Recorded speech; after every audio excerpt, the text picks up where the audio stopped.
Welcome to Letter to Philippi Live.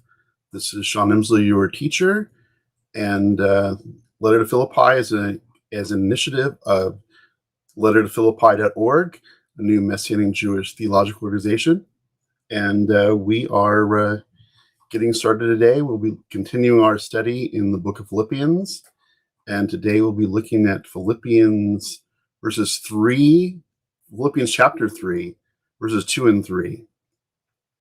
And continuing our look at Paul's opponents, those people he was warning the people of Philippi about in this letter, that he was in prison. As we know, this is one of the prison epistles, and Paul here is telling the people of Philippi to be on alert, be aware of false teachers coming to them. And as I said, there's been being that Paul does not actually name who these false teachers are. He just uses epithets to describe them: dogs, evil workers, and the mutilated. So there's been speculation throughout the time since the writing of this letter of Paul, both among Christian scholars and in Messianic Jewish scholars, on who these opponents of Paul are.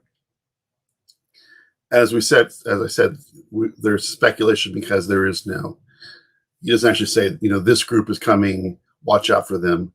He just uses these epithets. And because of these epithets, starting with the earliest Christian interpreters, most specifically the work of John Chrysostom, one of the early church fathers, in his homilies on Philippians, which was basically the first commentary on the book of Philippians done in homily or sermon form.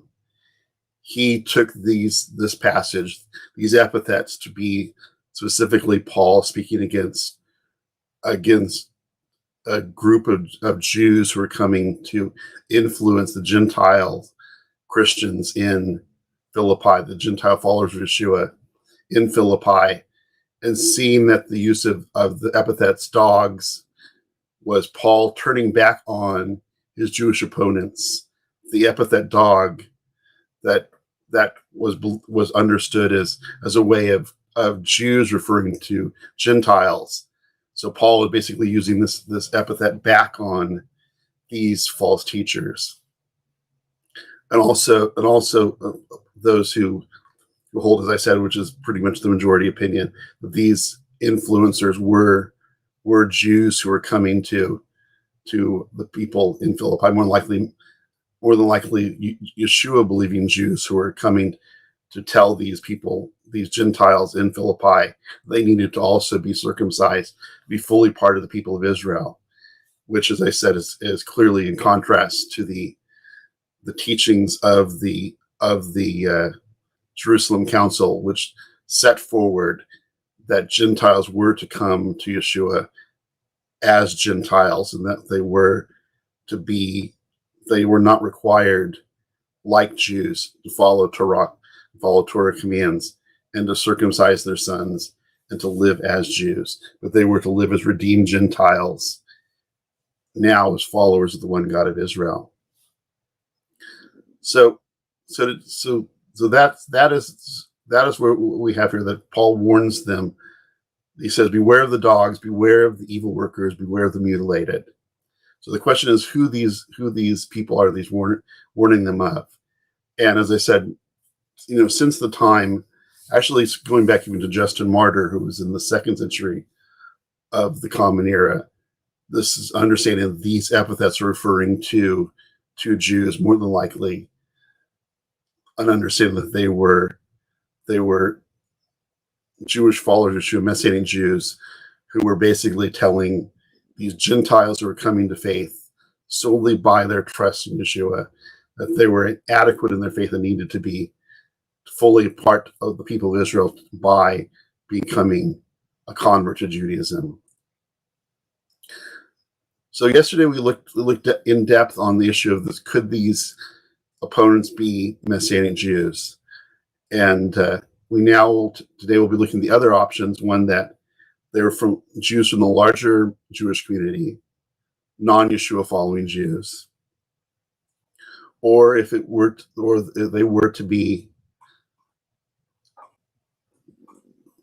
from non-Messianic Jews from other the newly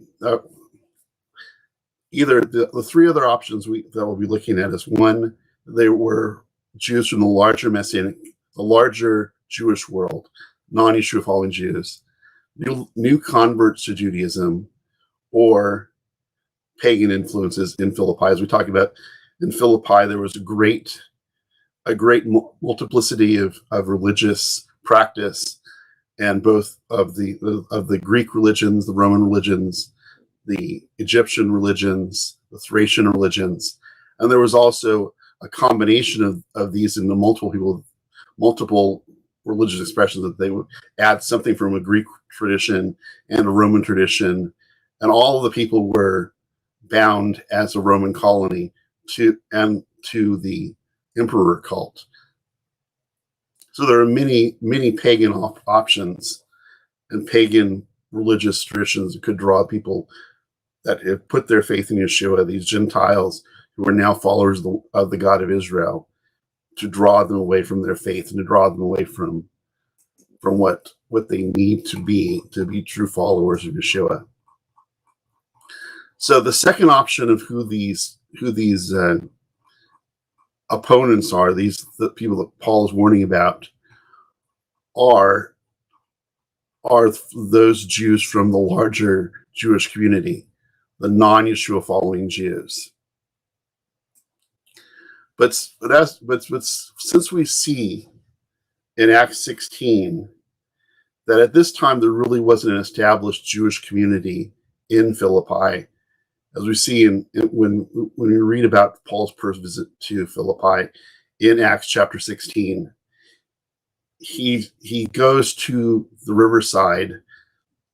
He was unable to find a synagogue because there wasn't enough Jewish people to have a synagogue, but he did find some women at the riverside praying, and there was a small group of women who were more than likely were converts to Judaism or God-fearers who were practicing Judaism, but there wasn't a synagogue. There wasn't a full-fledged Jewish community in Philippi, which was a new experience for Paul, being that each of the towns he previously visited did have a synagogue that he would go to and would participate in the worship and to share about the Messiah with the Jewish community in each of these cities that he visited. But as we said, in Philippi, so given that there wasn't a synagogue in Philippi, and all that we really know of those who were in Jewish practice in this community were the small group of women meeting at the riverside, the fact we can pretty much eliminate the idea that these are people from the large Jewish community who are concerned about the Gentiles in Philippi believing in Yeshua and calling them to in essence to convert to Judaism, for them to join the Jewish people through circumcision, and for them to become a part of the people of Israel that way. As I said, there really wasn't a Jewish populace really to be concerned about these Gentiles who were becoming Yeshua followers. So it can be said that these many options are plausible, but the one option of someone from the larger Jewish community is really not as plausible, because there really wasn't a Jewish community to really be concerned about the people here in Philippi who are coming to place their trust in Yeshua. So the next option are newly converted proselytes, and this is something that Dr. David Stern talks about.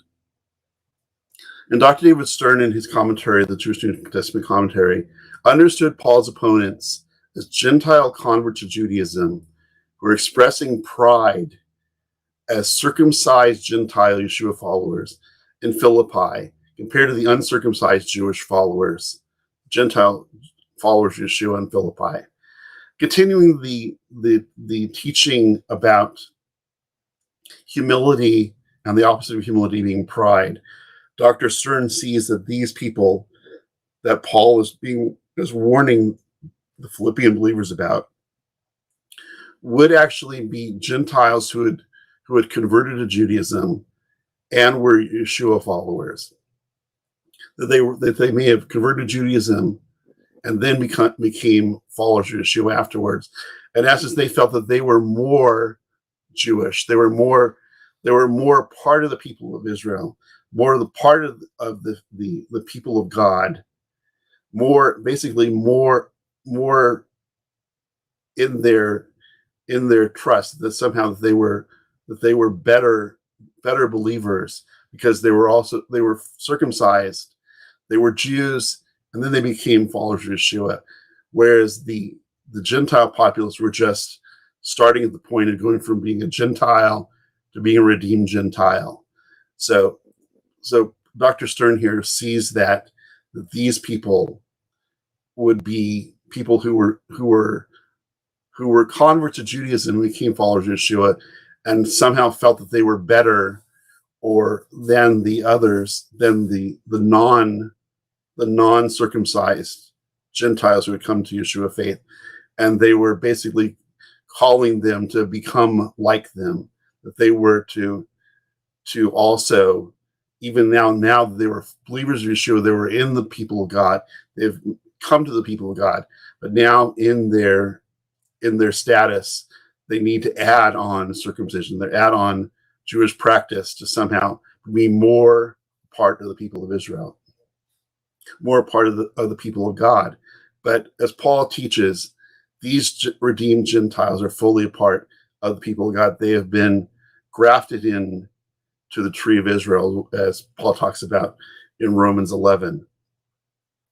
So these false teachers, these proponents seeking the now Gentile Yeshua followers to also become Jews, were coming to teach falsely, teaching against the Jerusalem Council, and basically telling these people, these Gentiles who had come to Yeshua faith, that they were inadequate in their faith as followers of Yeshua because they had not been also circumcised, that they were just believers in Yeshua, and that was inadequate, or that they were actually better, they had like a higher status as Yeshua followers because they were also converts to Judaism and converts to Messianic faith, converts to believing in Yeshua. Beyond violating the Jerusalem Council's ruling, the Gentiles did not have to become Jews before becoming followers of Yeshua. And grafting people, these opponents were also expressing pride, the opposite of humility. That not only was this teaching that the Gentiles who had come to Yeshua faith were inadequate in their faith by not also being circumcised and following Jewish law, they were also showing pride in that they saw that their status as Gentiles who had converted to Judaism and were faithful Jews seeking to live out faithful lives according to Torah, and also being followers of Yeshua, that they had a sense of pride here. And as we said, there's the theme of humility runs throughout the whole book of Philippians.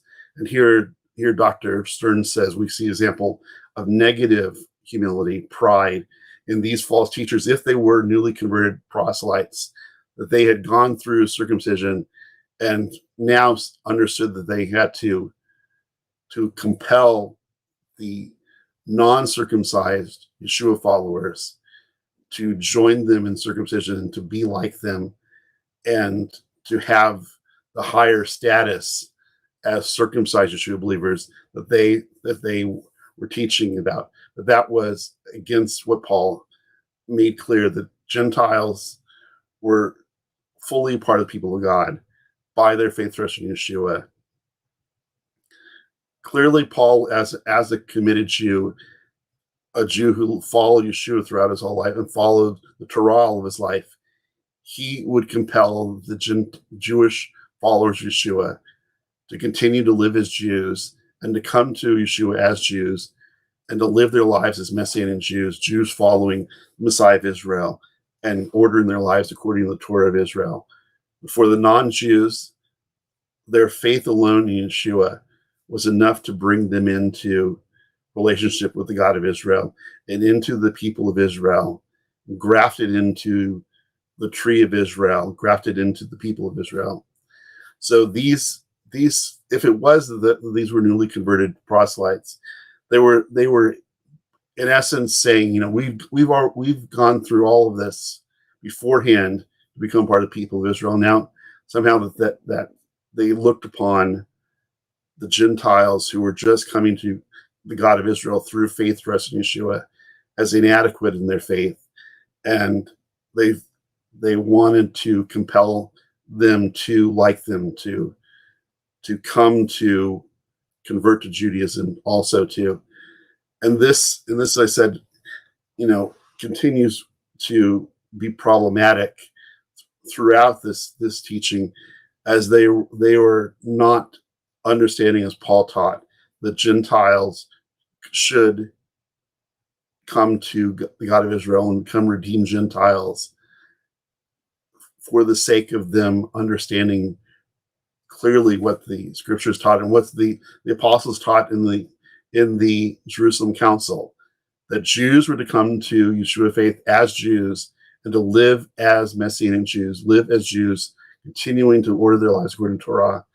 Gentiles were able to come to the God of Israel as Gentiles, to become redeemed Gentiles, and their faith trust in Yeshua was enough to bring them into right relationship with God.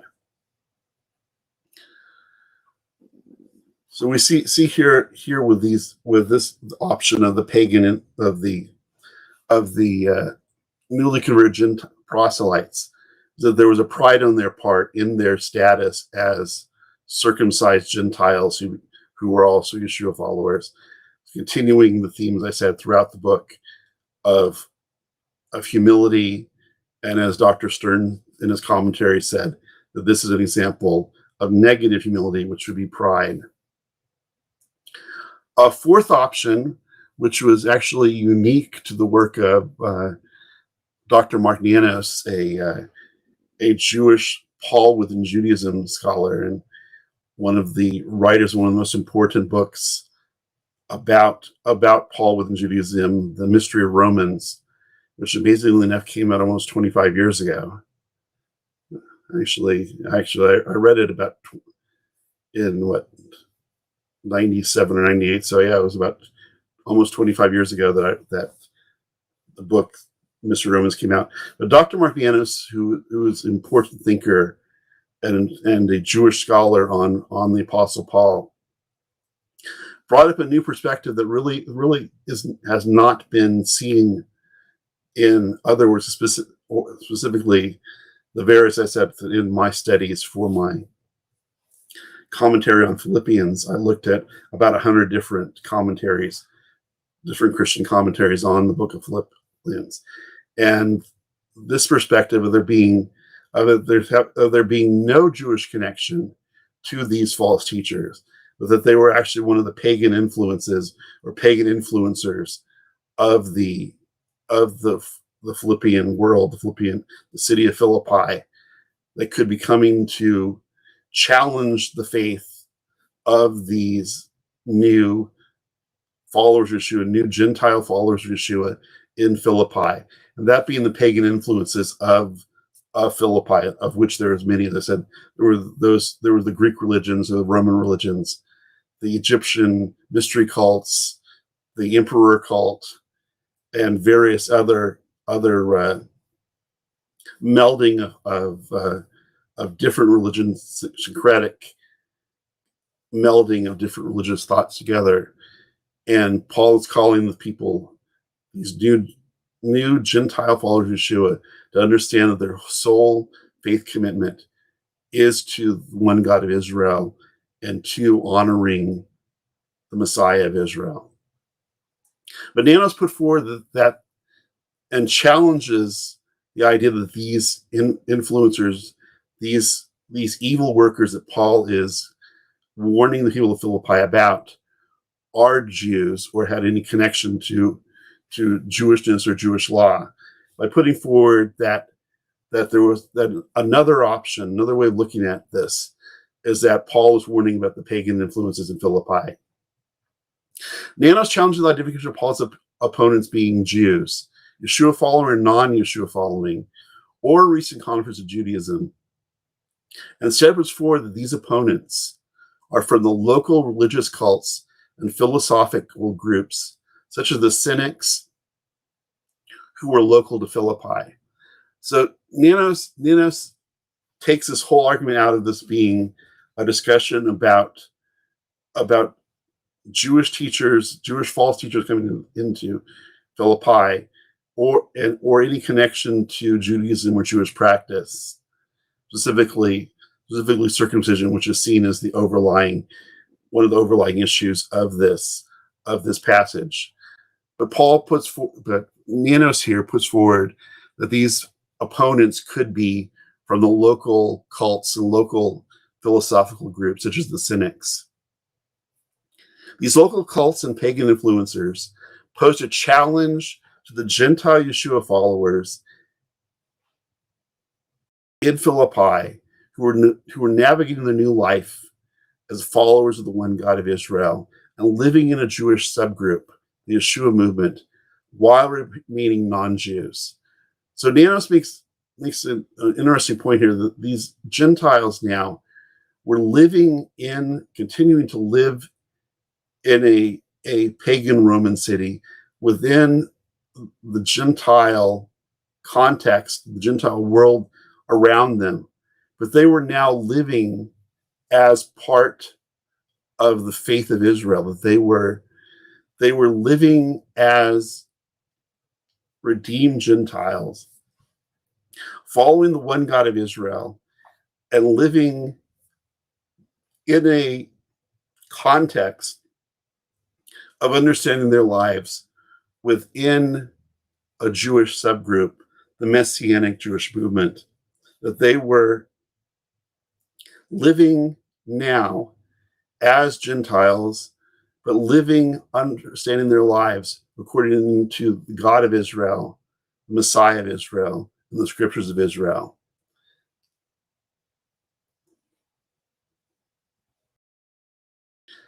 As a faithful Jew, Paul would not oppose Judaism, but he would speak against pagan and cultic false religions. So Nanos puts forward that the identity of these false teachers that Paul is confronting here would not be fellow Jews. He would not call fellow Jews dogs, evil workers, and those who are mutilated. Because, as we said, as we see in Romans 9:4-5, that he talks about how deeply the Jewish people, his own people, who are yet to come to acknowledge Yeshua as Messiah, daily practice a life seeking for God, that they're yet to understand the Messiah of Israel as the one that they were to follow. They still earnestly sought after the God of Israel.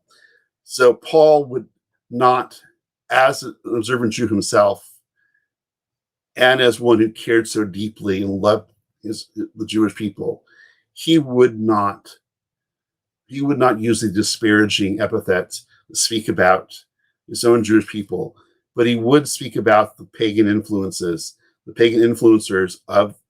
in Philippi. And that's what we see from where Nanos is going forward with this, is that in contrast to Paul attacking Jews or Jewish practice, he's going after the pagan influences that could draw the Gentile Yeshua followers either into a syncretic religious experience, that adding back at whether the Greek or Roman or mystery religions to their new Yeshua faith, or under pressure abandoning their Yeshua faith and going back to the pagan religions of their past. But looking at it this way, now it's putting forward that Paul's main concern is not that the new Yeshua followers have a wrong understanding, but to have an understanding of their new life separate from the pagan religions, separate from the traditions of the city, of life around them, but to follow solely the one God of Israel.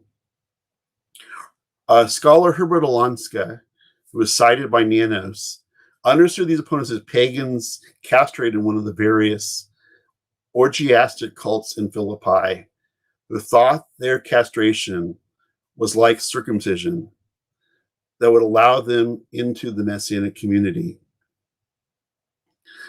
So Alonska here, the biblical scholar Alonska, that Nanos quoted, he takes here from this passage that the reference to the mutilated could be a reference to the practice that practices in Philippi of the pagan cults, that men would actually be castrated in the worship of the pagan gods, that they saw that their castration, their complete mutilation of themselves, was like circumcision, and was somehow they were trying to say, well, we too have had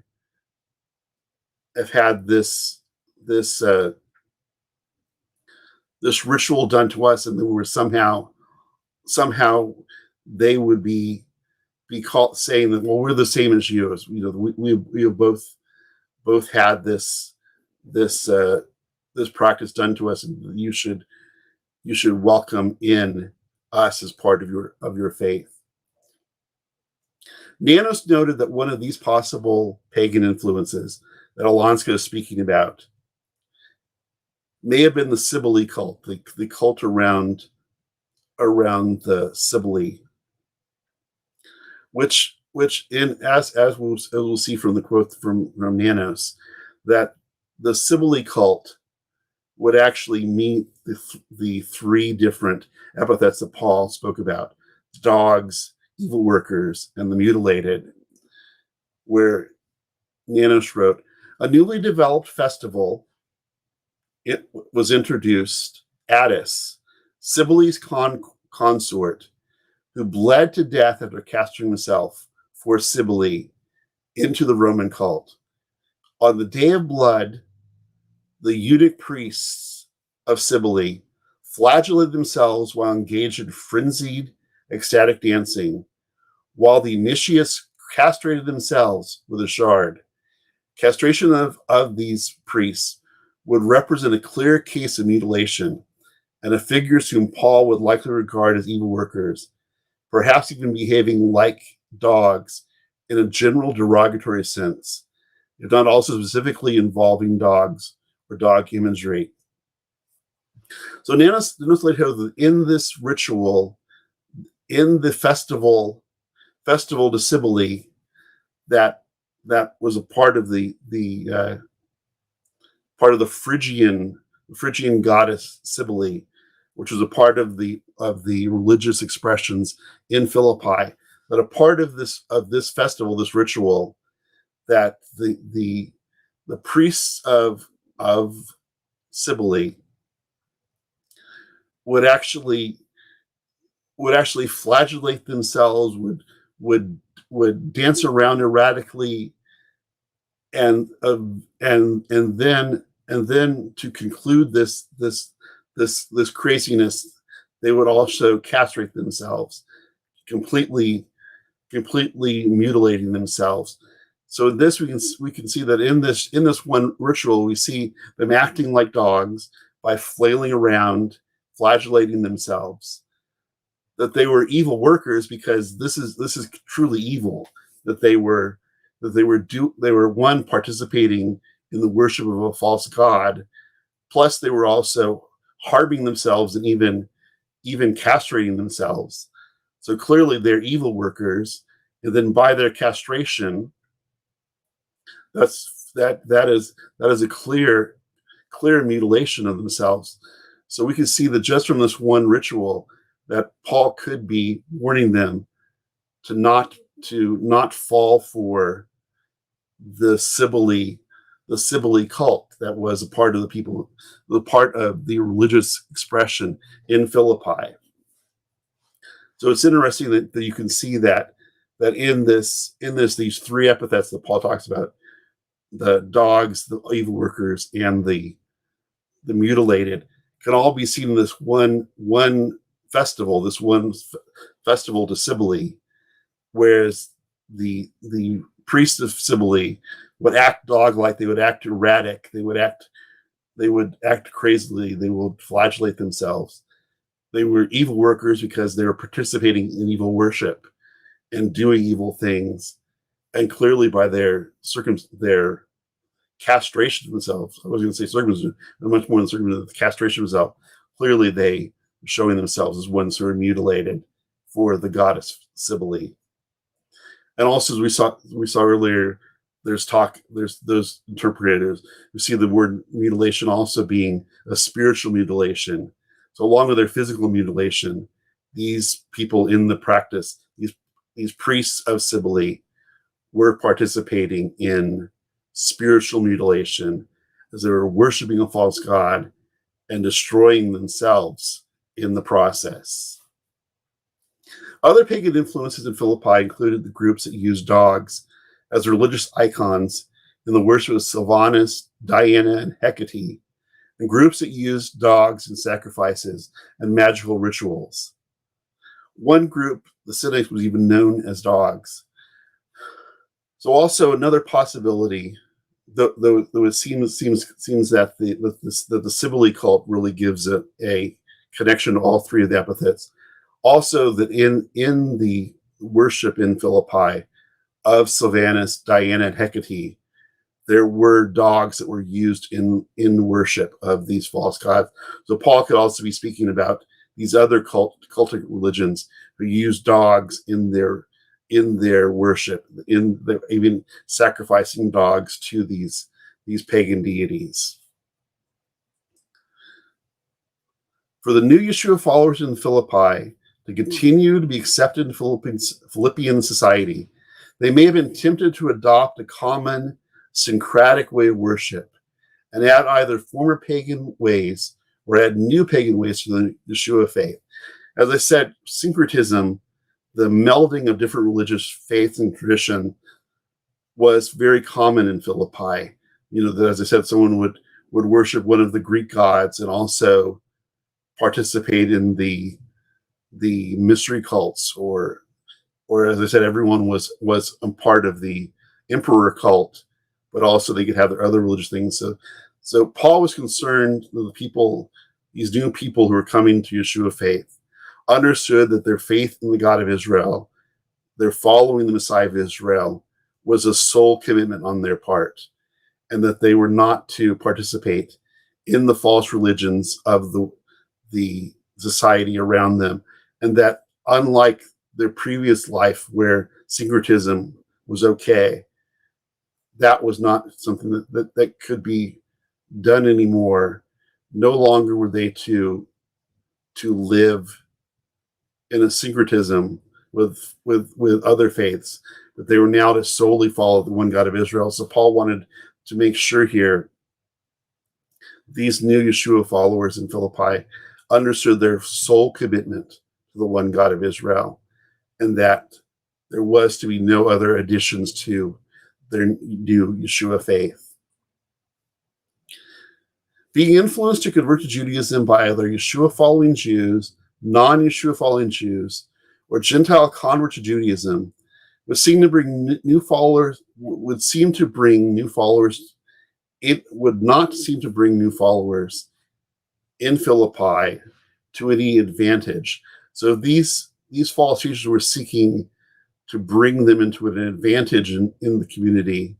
As we saw in Paul's first visit to Philippi in Acts 16, he was thrown in prison when he was there, and so it appears that there was not respect for Judaism in Philippi.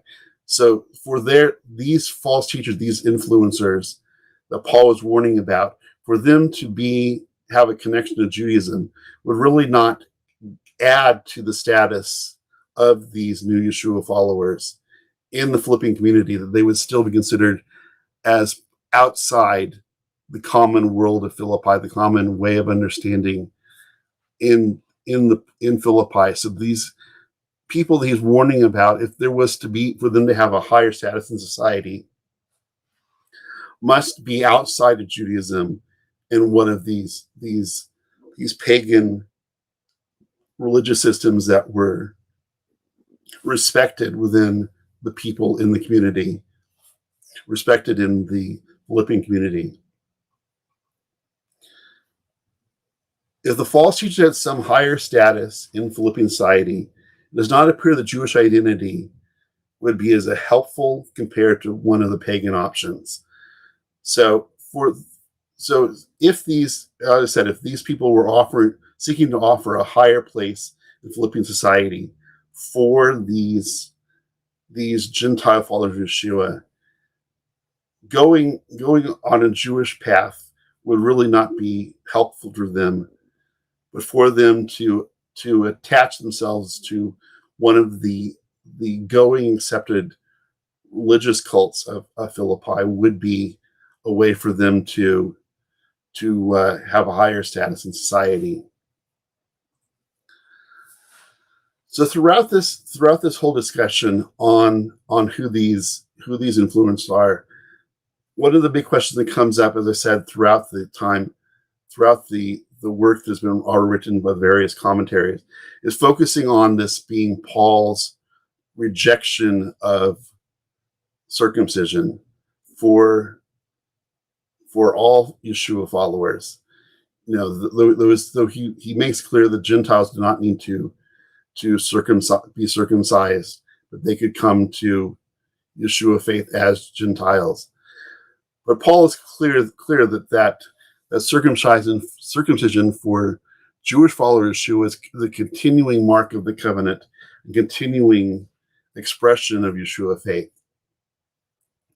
And that issue, the issue of circumcision, runs throughout this argument. But I want to look at some of Paul's position on circumcision and how that works into his thought. While Paul rejected the circumcision of male Gentile Yeshua followers, he clearly endorsed the unique place Jews and Gentiles played in the body of Messiah, which included his continuing support for Jewish male circumcision on the 8th day, as demonstrated by his circumcising of Timothy.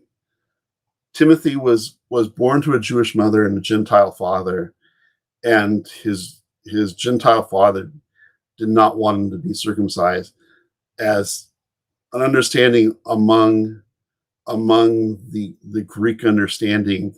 They saw that circumcision, any altering of the human body, was a desecration.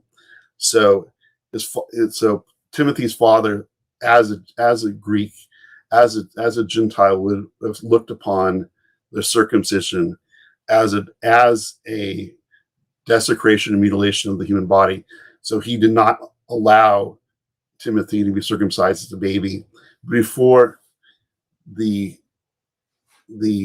trip to Philippi the first time, and Paul took Timothy with him, he had Timothy circumcised. He had his status as a Jew confirmed by that.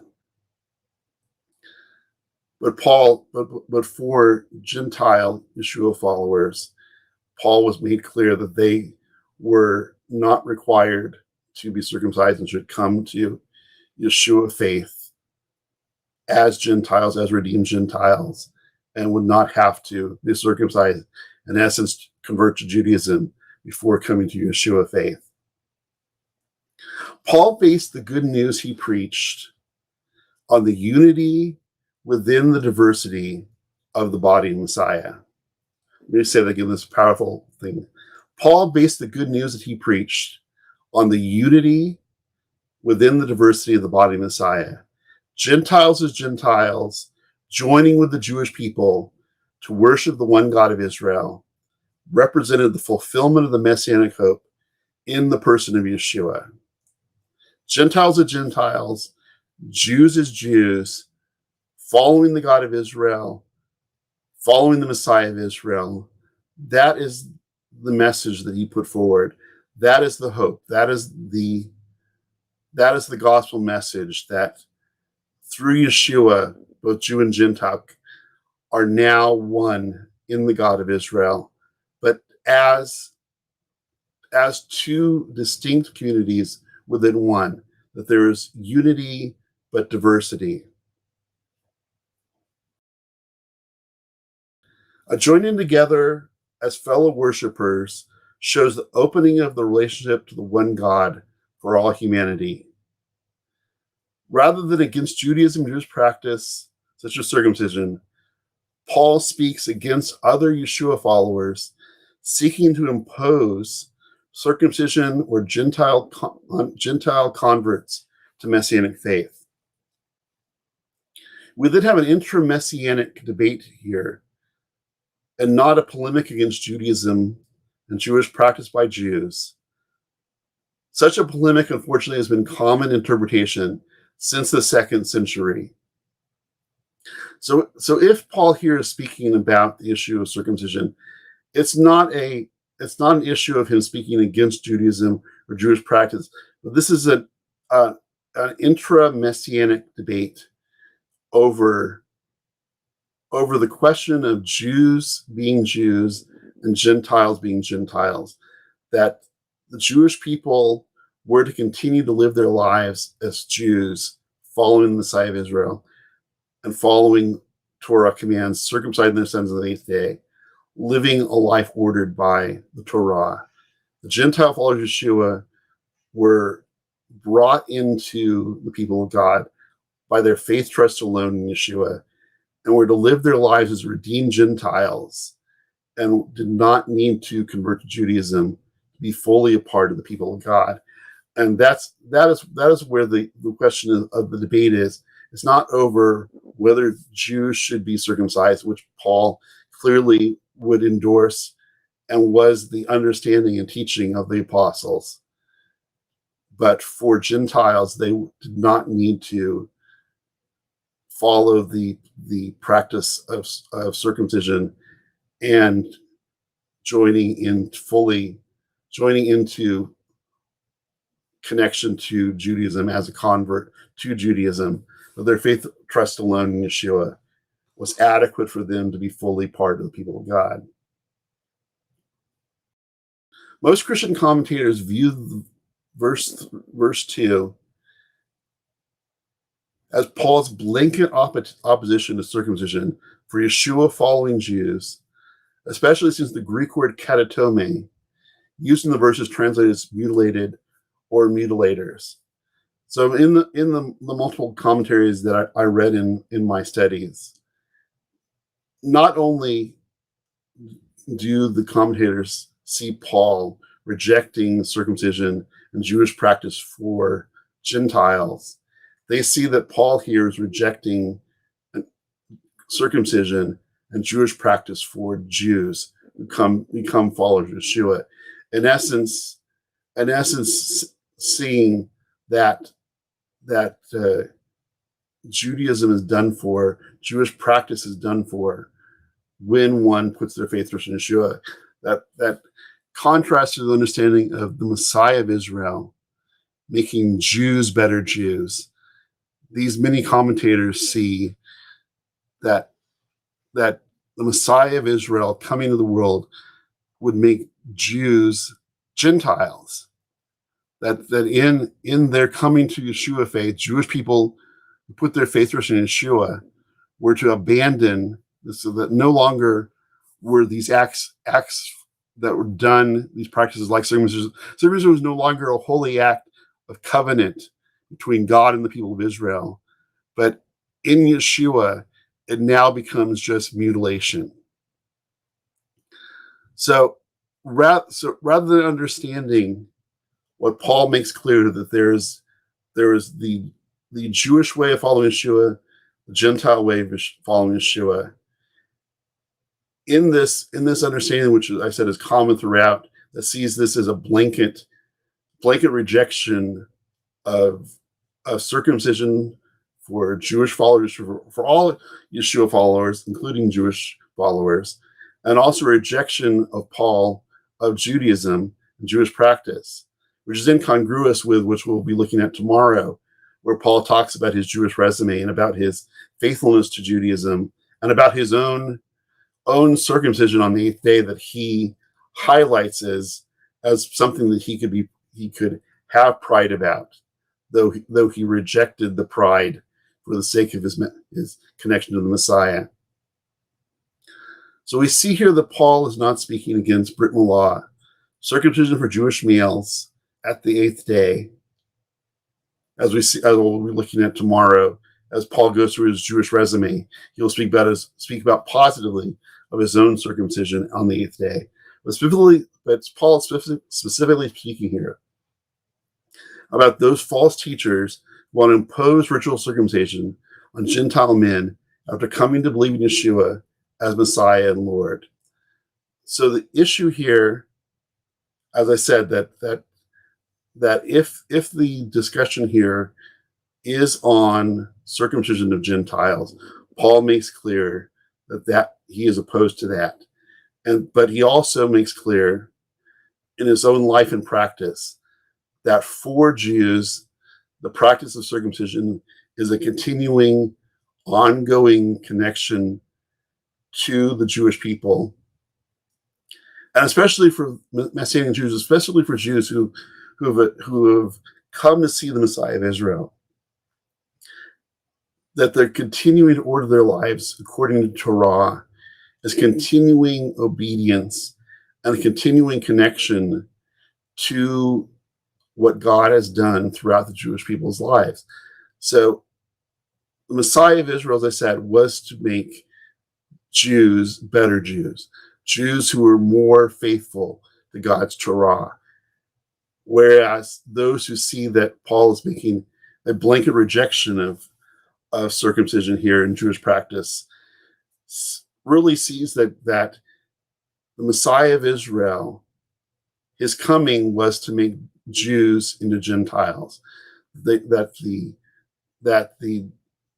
Jewish practice, Jewish life was ended by the Jewish Messiah, which is totally opposite of what Yeshua came to do. And even as he said in Matthew 5:17, that I have not come to abolish the Torah, but to fulfill it, to fill it full. That the Torah itself was to be continuing, ongoing life for the Jewish followers of Yeshua, now infused with the power of the Spirit, the Ruach HaKodesh, to fully live out the life of following God, ordered by Torah. So in here we see that looking at a new perspective on these verses, on this verse specifically, verse 2, that looking at these ones that Paul called the dogs, evil workers, and the mutilated, that we can take it completely out of a context of Paul speaking against Judaism. This is not a polemic against Judaism. At one, it would be a polemic against the false teaching that Gentiles needed to be circumcised and, in essence, become Jews, to be fully a part of the people of God, which was clearly rejected in Acts 15. Or, as we saw from Nanos, we can see this is completely taken out of Jewish discussion, and that Paul here was confronting the attraction by the cults of Philippi, specifically the Sibylle cult, which would meet all the three factors, where those who were the initiates into the Sibylle worship would act dog-like. They would act radically, dance crazily. They They would harm themselves. They would flagellate themselves. They would be evil workers because they were participating in false worship, pagan worship, worship of a false god, and mutilation, being that the concluding part of the initiation ritual is castration, the most heinous form of mutilation. So we could see that taking this way, that nanos actually takes it completely out of the Jewish world and out of Jewish context, and has Paul warning about false belief systems of the people of Philippi that could be attractive to these new Yeshua followers. So that should be concluding our time for today. We actually went a little longer than usual. We should went for almost a whole hour today. But it was a lot of material to look at, and very important, because it's very important to have a complete, correct understanding of this verse that, as I said, since the earliest days, this verse has been used as an attack on Judaism, attack on Jewish practice, calling the holy act of Brit Milah, the holy act of the circumcision of Jewish boys on the 8th day, calling it mutilation, calling this holy act that God called Abraham and his descendants to participate in as a mutilation, as a desecration, rather than being an act of holiness, an act of wickedness. But as we see Paul is clearly teaching that Jews should be living as Jews, as followers of the Messiah. Gentiles should live as redeemed Gentiles. And that is an important thing to understand, is to understand clearly that Paul here is not rejecting Judaism and Jewish practice, but he's speaking out against false teaching, either false teaching by those who have a false teaching about circumcision in Jewish life, that those who would be speaking out against the words of the Jerusalem Council, where it set forward that Gentiles were to come to Yeshua as redeemed Gentiles, or as Nanos put forward, that he was confronting paganism of his day, specifically the Sibylle cult, which had all of the various aspects of the epithets: dogs, evil workers, and mutilated. So again, that will conclude our time for today as we looked at Philippians chapter 3, verses 2. And tomorrow we will be looking at Philippians chapter 3, verse 3, and possibly getting into Paul's Jewish resume as he sets forward his Jewish background, his Jewish practice, and how he laid everything aside, everything of value to him, he laid aside for the knowledge of Messiah Yeshua. And we too must understand that all of our life should be focused on Messiah Yeshua and knowing him more and more and more. And as Paul says, to become more and more and more in the Messiah. So thank you for watching today. Hopefully all the sound went well. We were having trouble with sound on Instagram, but hopefully that has been fixed. And we also were actually able to re-add Twitter today, so we're on both my personal page and my business page for Letter to Philippi on Twitter today. And we are also did both my personal Instagram and the Letter to Philippi Instagram today for the first time. So we've added 4 new sources for broadcast today. So again, thank you for watching. This is Letter to Philippi Live, initiative of lettertophilippi.org, a Messianic Jewish theological organization. We look to lift up Yeshua and magnify the name of the God of Israel each day by honoring Jewish tradition, honoring the Torah, respecting Jewish tradition, and living within the Jewish community and context of today. And in so doing, we want to continue to bring teachings from the book of Philippians and continuing to look over this holy book where Paul, in these 4 chapters, 103 verses, sets out a powerful look at what life in Yeshua is about. And we'll continue that teaching through Philippians. Tomorrow, as we look at Philippians chapter 3, verse 3. And you can go to lettertophilippi.org for more information on our work. You can go to our resources page and purchase my Messianic commentary on Philippians. You can leave a prayer request when we're praying for you. We have our teaching link where we have past videos and audios you can listen to, and you can actually subscribe to our podcast there. And also want to encourage you, you're watching this time together, this teaching together daily, to support our work financially.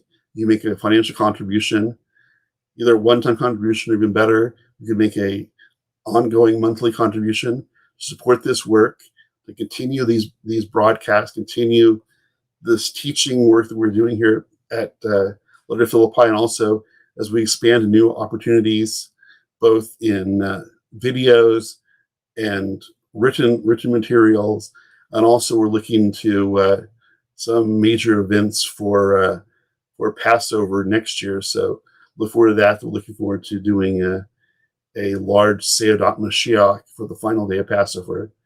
So that will be a time that for those here locally in the Los Angeles area can meet together for that, and also we'll be broadcasting it on all of our sources to share that with all those who are interested in